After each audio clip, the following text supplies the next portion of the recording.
వారిని తీసుకొని ఆరోహణమైనట్లుగా మనం చూస్తూ ఉన్నాం. యేసుక్రీస్తు ప్రభువారు మరణము నుండి తిరిగి జీవంలోనికి వచ్చినప్పుడు అనేక మంది పరిశుద్ధులు కనబడ్డారు, సమాధులు తెరవబడ్డాయి, వారి పట్టణంలో అనేకులకు కనబడ్డారు అని మత్తయి సువార్తలో మనకు వ్రాయబడినట్లుగా చూస్తూ ఉన్నాం. ఎందుకంటే ఆయన వారిని పరదైసులో నుండి తీసుకుని వచ్చాడు. ఈ విషయాలన్నీ కూడా ఈరోజు ఎందుకు మనం చెప్పుకుంటున్నామంటే, నీవు వెళ్ళబోతున్న గృహాన్ని గురించినటువంటి సంగతులను గ్రహించటానికి పునాది వేస్తున్నట్లుగా చూస్తూ ఉన్నాం. మనం పాత నిబంధనల కాలంలో లేము, అందును బట్టి దేవునికి స్తోత్రం చెల్లించుకోవాల్సిన బద్దులమై ఉన్నాం. యేసుక్రీస్తు యొక్క మరణపు సమాధి పునరుద్ధానమును మనము ఆ తర్వాత జీవిస్తున్న జీవితము మనది కనుక మనము భూమి క్రిందకి వెళ్ళబోవటం లేదు కనుక యోహాను సువార్త 14:2 నా తండ్రి ఇంట అనేక నివాసములు కలవు, లేని ఎడల మీతో నేను చెప్పుదును అనే మాటను అక్కడ దేవుడు మనకు జ్ఞాపకం చేస్తున్నట్లుగా చూస్తూ ఉన్నాం. మీకు స్థలము సిద్ధపరచ వెళ్ళుచున్నాను. ఆయన తండ్రి ఇల్లు భూమి క్రింద లేదండి, ఎందుకనంటే అది పరలోకంలో ఉన్నది. నేను వెళ్ళి మీకు స్థలము సిద్ధపరుస్తాను అని దేవుడు మాట్లాడుతూ ఉన్నాడు. యోహాను సువార్త 14:3 నేను వెళ్ళి స్థలము సిద్ధపరిచిన ఎడల నేనుండు స్థలములో మీరును ఉండులాగున మరలా వచ్చి నా యొద్ద నుండుటకు మిమ్మల్ని తోడుకొని పోవుదును. యేసుక్రీస్తు ప్రభువారు తిరిగి లేచిన తర్వాత ఇప్పుడు పరదైసు ఎక్కడ ఉంది అని అంటే పరలోకములో ఉన్నట్లుగా మనము గ్రహించవలసిన బద్దులమై ఉన్నాం. ఇది ఒక కళ కాదు, కానీ దేవుడు చేసిన గొప్ప కార్యము. ఇది ఒక అద్భుత కార్యంగా మనకు కనబడుతుంది. 2 కొరింథీ 12:2 చూస్తే, క్రీస్తునందున్న ఒక మనిషిని నేను ఎరుగుదును, అతడు 14 సంవత్సరముల క్రిందట 3వ ఆకాశమునకు కొనిపోయెను, అతడు శరీరముతో కొనిపోబడినో నేను ఎరుగను, శరీరము లేక కొనిపోబడినో నేను ఎరుగను, అది దేవునికే తెలియను. ఆయన 3వ ఆకాశమునకు ఎత్తబడ్డాడు, ఆయన 3వ ఆకాశమునకు ఎక్కి వెళ్ళెను. పరిశుద్ధ గ్రంథం ప్రకారంగా 3వ ఆకాశం అంటే దేవుడు నివసించే స్థలముగా మనకు కనబడుతూ ఉంది. మొదటి ఆకాశము మనము చూస్తున్న ఆకాశంగా కనబడుతుంది. 2వ ఆకాశము సూర్యచంద్ర నక్షత్రములు ఉండేవిగా కనబడుతుంది. మరి 2వ ఆకాశానికి 3వ ఆకాశానికి మధ్య మరి గొప్ప నీటితో ఉన్న స్థలం ఒకటి ఉంది. దాన్ని మనం ఆదికాండం 1-2 చూస్తాం. ఆ నీటికి పైగా 3వ ఆకాశము ఉన్నట్లుగా సృష్టికిని దేవుని స్థలానికి విభజించేటువంటి విధంగా మరి ఆ 3వ ఆకాశము ఉన్నట్లుగా మనము చూస్తూ ఉన్నాం. చాలా మతాల్లో కూడా ఈ విషయాలన్నీ కూడా మనం గమనిస్తూ ఉంటాం. అయితే పరిశుద్ధ గ్రంథంలో నిజమైన సత్యముగా కనబడుతుంది. దేవుడు ఆ నీటికి పైగా నివసించేవాడుగా కనబడుతున్నాడు. అది 3వ ఆకాశము అంటే అది అక్షరార్థముగా ఉన్నటువంటి స్థలముగా మనకు కనబడుతుంది. ఇది ఆత్మీయంగా ఊహించుకొని చెప్పేది కాదు, కానీ అది ఎవరో ఊహించి చెప్పుచున్నటువంటి కథ కాదు, కానీ అది నిజముగా ఉన్నటువంటి స్థలము. అది శారీరకముగా ఉన్నటువంటి స్థలము. అది అక్కడ ఒక సింహాసనం ఉన్నది. ఆ సింహాసనం మీద దేవుడు కూర్చొని ఉంటాడు. అక్కడ కెరూపులు సెరూపులు నివసిస్తూ ఉన్నట్లుగా చూస్తూ ఉన్నాం. మరి కోట్ల కొలది దేవదూతలు అక్కడ ఉండి ప్రభుని స్తుతించుచు ఆరాధిస్తూ ఉంటారు.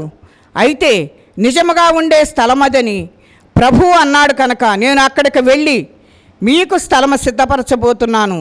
నీవు నేను చనిపోయిన అనేక మంది ప్రభువు వచ్చి ఎత్తబడినప్పుడు మనము మనకున్న స్థలము నుండి మిలియన్ల వేగముతో అక్కడికి వెళ్ళబోతున్నాం.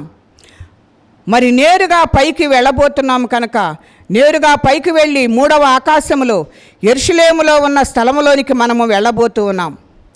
ఇది ఏదో ఒక కట్టుకథ కాదు, కానీ ఇది దేవుని యొక్క అద్భుతంగా మనకు కనబడుతుంది. గలతీ 4:25 మనము చూస్తే, ఈ హాగరు అన్నది అరేబియా దేశంలో ఉన్న సీనాయి కొండ, ప్రస్తుతమందు ఉన్న యెరూషలేము దాని పిల్లలతో కూడా దాస్యమందున్నది కనుక ఆ నిబంధన దానికి ధీటై ఉన్నట్లుగా చూస్తున్నాం. అయితే పైనున్న యెరూషలేము స్వతంత్రముగా ఉన్నది, అది మనకు తల్లిగా కనబడుతున్నట్లుగా మనము చూస్తూ ఉన్నాం. ఆ యెరూషలేమునే ప్రకటన గ్రంథంలో పరదైసు అని పిలుస్తూ ఉన్నారు. మనం పరదైసు పరలోకములో ఉన్నది. యేసుక్రీస్తు ప్రభువారు నీ కొరకు నా కొరకు స్థలం సిద్ధపరచడానికి అక్కడికి వెళ్ళినట్లుగా చూస్తూ ఉన్నాం. పరమ యెరూషలేమును గురించి వ్రాయబడినది. అది చాలా చక్కగా సిద్ధపరిచి ఉన్నది కనుక దేవుని యొక్క వాక్యము మనకు తెలియచేస్తుంది. అక్షరార్థముగా నిజముగా ఉన్నటువంటి స్థలము ఆ మూడవ ఆకాశములోనికి మనమందరము కూడా వెళ్ళి నివసింపబోవచ్చు ఉన్నాం. యేసు ప్రభు వారు అంటున్నారు కదా, నేను మరలా తిరిగి వస్తాను, నేనొచ్చి నేనుండు స్థలంలో మీరును ఉండులాగున నేను మిమ్ములను తీసుకుని వెళ్తాను అంటూ ఉన్నాడు. ఇలాగున నిన్ను నన్ను తీసుకుని వెళ్ళటానికి ఆయన ఎంత ఇష్టపడుతున్నాడో దానిని బట్టి దేవునికే మహిమ కలుగునుగాక. మనం పరలోకానికి వెళ్ళబోతూ ఉన్నాం. మనం పాపం యొక్క సన్నిధి నుండి, పాపం అనే ఉనికి నుండి విమోచన పొందబోచున్నాం. పాపం లేని అద్భుతమైన స్థలములోనికి వెళ్ళబోతున్నాం. ప్రకటన గ్రంథంలో ఇక లేదు అనే మాటను మనము చాలాసార్లు చదువుతూ ఉన్నాం. మనము ప్రకటన గ్రంథం చదవాలి, అది ఎంతో ఆశీర్వాదకరమని దేవుడు మనకు సెలవిస్తూ ఉన్నాడు. ఇక మీదట అది లేదు అన్న మాట కనబడుతూ ఉంది.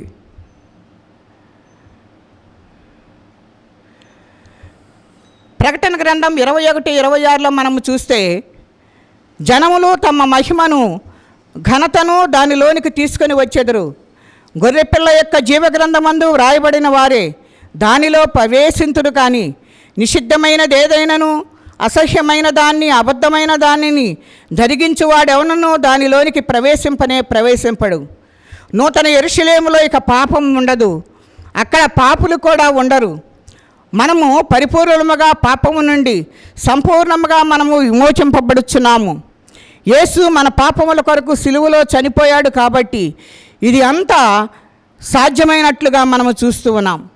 ఆయన పరలోకములోనికి వెళ్ళి నీవు నివసించడానికి పరదైసును సిద్ధపరిచారు కనుక ఆయన పాపము లేని స్థలమును మనకు సిద్ధపరచటం మాత్రమే కాక ఆయన నీ కొరకు నా కొరకు మార్పు లేని దేహాన్ని కూడా ఆయన సిద్ధపరిచాడనేది మనం ఒకసారి జ్ఞాపకం చేసుకోవాలి.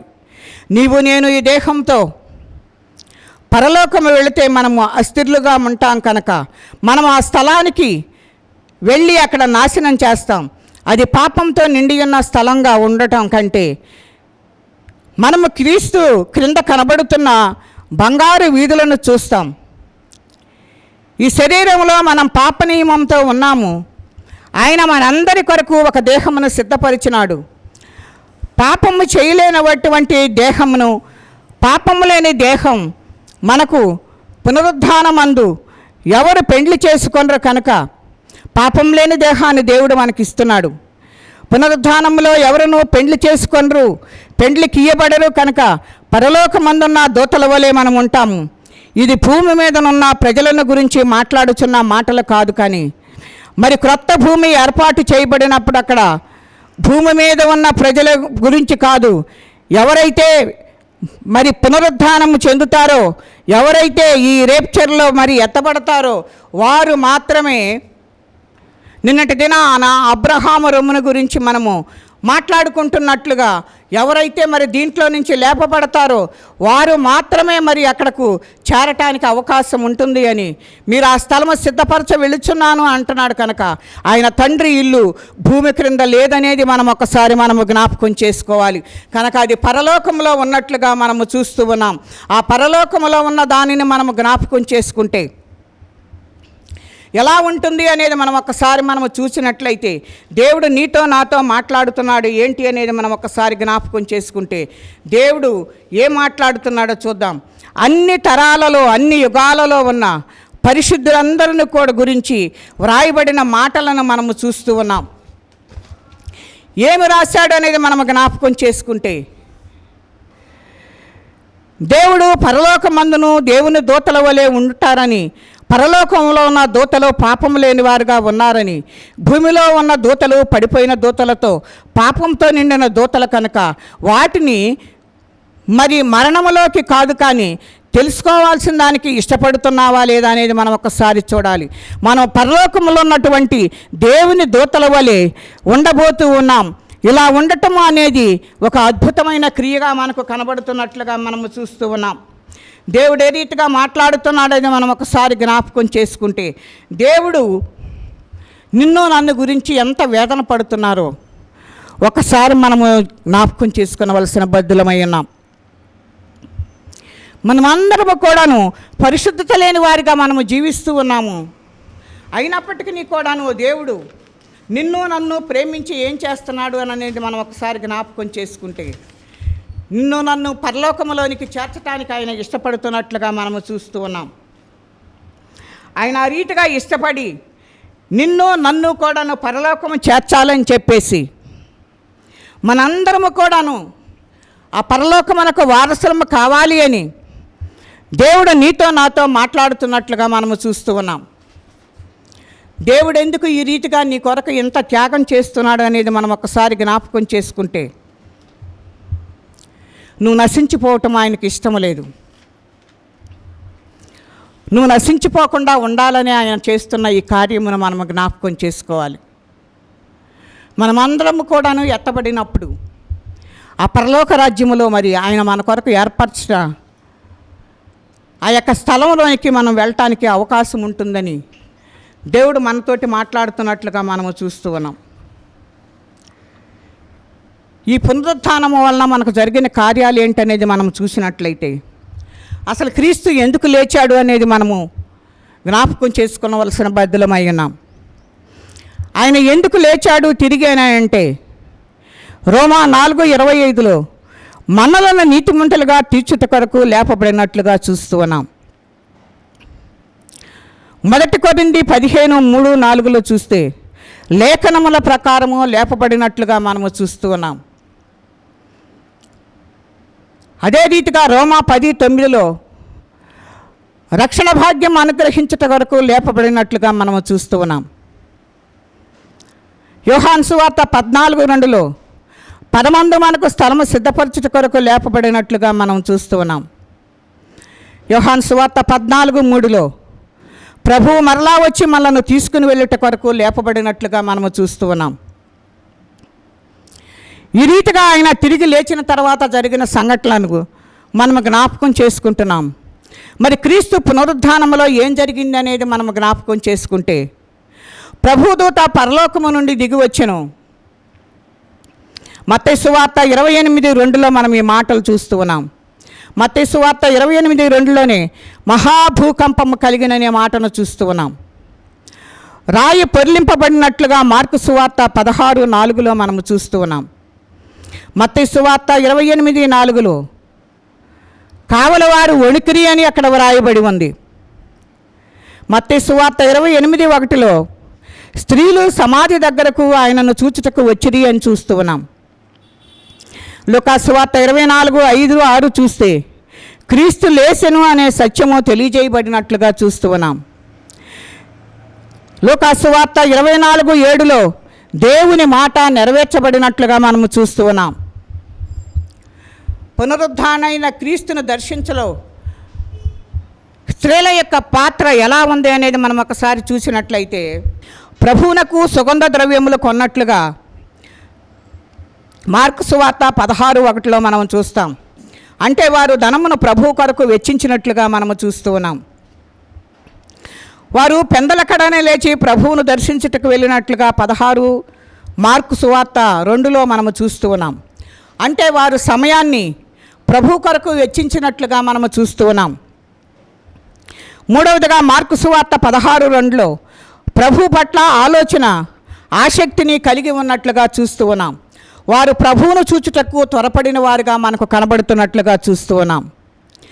ఆరవదిగా చూస్తే మార్కు సువార్త 16:1-2లో ప్రభువును ప్రేమించిన వారుగా కనబడుతున్నారు. ప్రభు కొరకు ప్రయాసపడిన వారుగా కనబడుతున్నారు. మార్కు సువార్త 16లోనే ప్రభువును గణపరిచిన వారు సుగంధ ద్రవ్యములతో మరి దేవుణ్ణి మరి ఆయనకు రాయాలని చెప్పేసి ఎంతో ఆసక్తిగా వచ్చినట్లుగా చూస్తూ ఉన్నాం. క్రీస్తు పునరుద్ధానంలో దేవదూతల యొక్క పాత్ర ఏంటి అనేది మనం ఒకసారి చూస్తే, మీరు సజీవుడైన వారిని మీరెందుకు మృతులలో వెతుకుచున్నారని హెచ్చరించబడినట్లుగా లూకా సువార్త.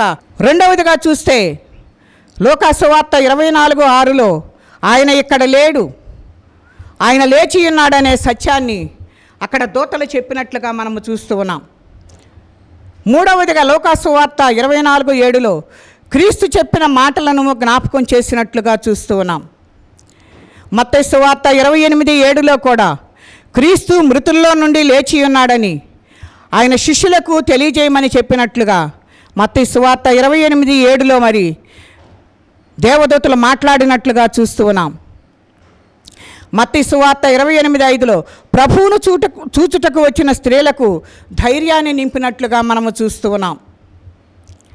ఈ రీతిగా దూతలు కూడా మరి ఆ సమాధి దగ్గర పాత్ర వహించినట్లుగా చూస్తూ ఉన్నాం. ఆయన లేచిన దానిని బట్టి పునరుద్ధానమును మనము జ్ఞాపకం చేసుకుంటున్నాము కనుక పునరుద్ధానములు ఎన్నున్నాయో మనము చూద్దాం. మృతుల పునరుద్ధానము అపోస్తుల కార్యములో 17:32 వ్రాయబడి ఉంది. జీవ పునరుద్ధానం యోహాను సువార్త 5:29 ఉంది. తీర్పు పునరుద్ధానం యోహాను సువార్త 5:29 వ్రాయబడి ఉంది. శ్రేష్టమైన పునరుద్ధానం ప్రకటన గ్రంథం 20:5 రాయబడి ఉంది. క్రీస్తు పునరుద్ధానం అపోస్తుల కార్యములో 4:33 వ్రాయబడి ఉంది. పునరుద్ధానమును జీవమును నేనే అనే మాట యోహాను సువార్త 11:25 వ్రాయబడినట్లుగా మనము చూస్తూ ఉన్నాం. ఈ మాటలన్నిటినీ కూడాను దేవుడు మనకు తెలియచేస్తూ ఉన్నాడు కనుక మనము జాగ్రత్తగా ఈ విషయాలన్నిటినీ కూడాను మరి తెలుసుకొని వాటి ద్వారా జీవించాలని దేవుడు నిన్ను నన్ను హెచ్చరిక చేస్తూ ఉన్నాడు కనుక పరిపూర్ణములో మనం కాలేం కనుక ఆ పరిపూర్ణతలోనికి యేసయ్య తీసుకుని వచ్చాడు. మనలో పాపం లేని స్థితిని ఆయన తీసుకుని వచ్చాడు కనుక మనందరము కూడా జ్ఞాపకం చేసుకోవాల్సింది ఏంటి అనేది ఏంటంటే ఆయనను స్తుతించేవారుగా ఉండాలి, ఆయన రాకడ కొరకు ఎదురు చూసేవారుగా ఉండాలి అని ఈ పునరుద్ధానము ద్వారా దేవుడు మనకు హెచ్చరిక చేస్తూ ఉన్నాడు కనుక ఆ రీతిగా మనందరం కూడా సిద్ధపడదాం. ఆయన పిలిచినప్పుడు ఆయనతో పాటు ఎత్తపడదాం. అట్టి కృప పరిశుద్ధాత్మ దేవుడు మనకు తోడయ్యుండి నడిపించునుగాక. దేవుడి కొద్ది మాటలు మన వినికిడిలో దీవించి ఆశీర్వదించునుగాక. చిన్న ప్రార్థన చేసుకుందాం.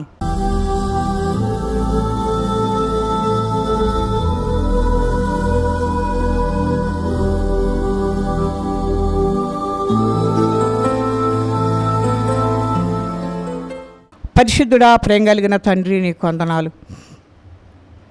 ఇంతవరకు నీ ఉచితమైన కృపను బట్టి కాచి కాపాడి సజీవులుగా ఉంచిన ఆయన మీరు మాతో నా తండ్రి మాట్లాడిన ప్రతి మాట కొరకే వందనాలు చెల్లించుకుంటూ మీ యొక్క పునరుద్ధానమును గురించి నాయన మీరు నా తండ్రి సమాధిలోనికి వెళ్ళి నా తండ్రి పాతాళంలోనికి వెళ్ళి మీరు ఏం చేశారో, మీరు చనిపోయి భూమిలో అలాగే ఉండలేదు ప్రభా.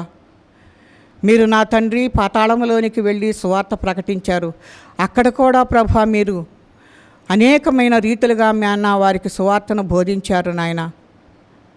అక్కడ కూడా మీరు 7 మాటలు మాట్లాడి ఉన్నారు ప్రభా. అని వందనాలు. మీరు మమ్మల్ని జ్ఞాపకం చేసుకుని ప్రభా ఈ రీతిగా సిద్ధపట్టకు కావలసిన కృపను దయచేసి నామానికి మహిమ తెచ్చుకోమని యేసు పరిశుద్ధ నామం అడిగి వేడుకుంటున్నాం తండ్రి. ఆమేన్. వివరింపలేను యేసయ్యా నీవు నాకు చేసిన మేలు. వర్ణింపలేను వివరింపలేను యేసయ్యా నీవు నాకు చేసిన మేలు. యేసయ్యా నీవు నాకు చేసిన మేలు. యేసయ్యా నీవు నాకు చేసిన మేలు. యేసయ్యా నీవు నాకు చేసిన మేలు. యేసయ్యా నీవు నాకు చేసిన మేలు. వర్ణింపలేను వివరింపలేను యేసయ్యా నీవు నాకు చేసిన మేలు.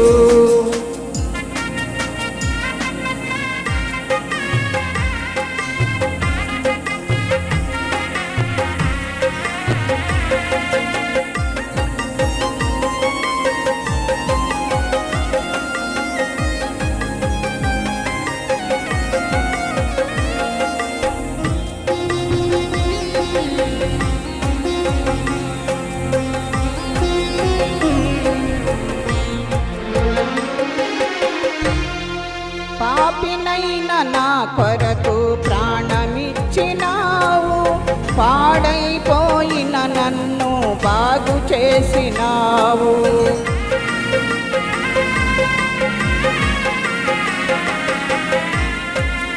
పాపినైన నా కొరకు ప్రాణమిచ్చినావు.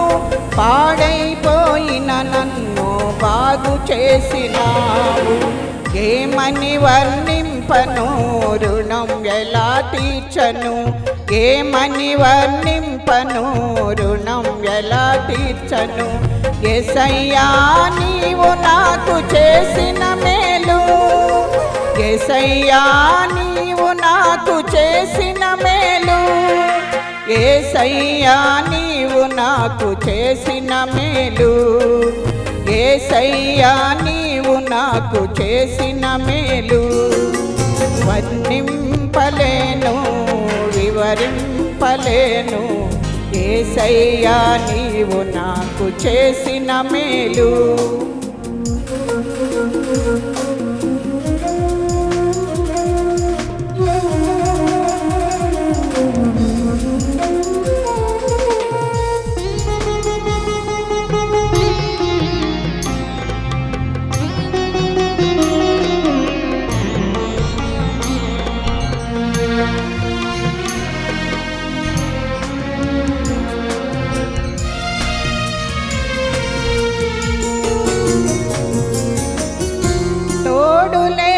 నీడలేక తిరుగుచున్న నన్ను ఆదరించినావు, ఓదార్చినావు.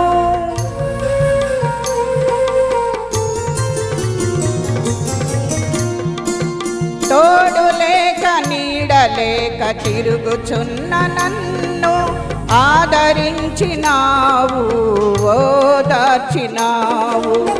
ఏమని వర్ణింపను రుణం ఎలా తీర్చను, ఏమని వర్ణింపను రుణం ఎలా తీర్చను. యేసయ్యా నీవు నాకు చేసిన మేలు, యేసయ్యా నీవు నాకు చేసిన మేలు, యేసయ్యా నీవు నాకు చేసిన మేలు, యేసయ్యా నీవు నాకు చేసిన మేలు. వర్ణింపలేను వివరింపలేను, యేసయ్యా నీవు నాకు చేసిన మేలు.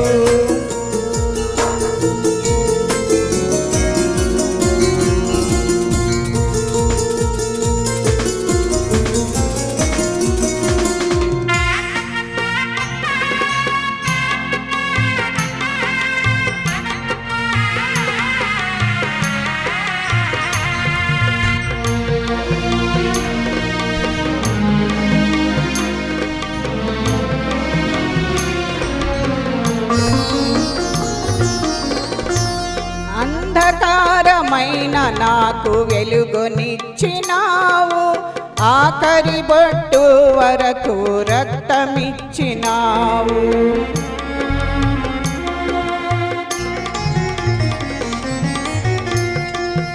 అంధకారమైన నాకు వెలుగునిచ్చినావు, ఆఖరి బొట్టు వరకు రక్తమిచ్చినావు. ఏమని వర్ణింపను రుణం ఎలా తీర్చను, ఏమని వర్ణింపను రుణం ఎలా తీర్చను. యేసయ్యా నీవు నాకు చేసిన మేలు, యేసయ్యా నీవు నాకు చేసిన మేలు, యేసయ్యా నీవు నాకు చేసిన మేలు, యేసయ్యా నీవు నాకు చేసిన మేలు. నింపలేను వివరింపలేను, యేసయ్యా నీవు నాకు చేసిన మేలు, యేసయ్యా నీవు నాకు చేసిన మేలు, యేసయ్యా నీవు నాకు చేసిన మేలు, యేసయ్యా నీవు నాకు చేసిన మేలు, యేసయ్యా నీవు నాకు చేసిన మేలు. వర్ణింపలేను వివరింపలేను, యేసయ్యా నీవు నాకు చేసిన మేలు. వర్ణింపలేను వివరింపలేను, యేసయ్యా నీవు నాకు చేసిన మేలు.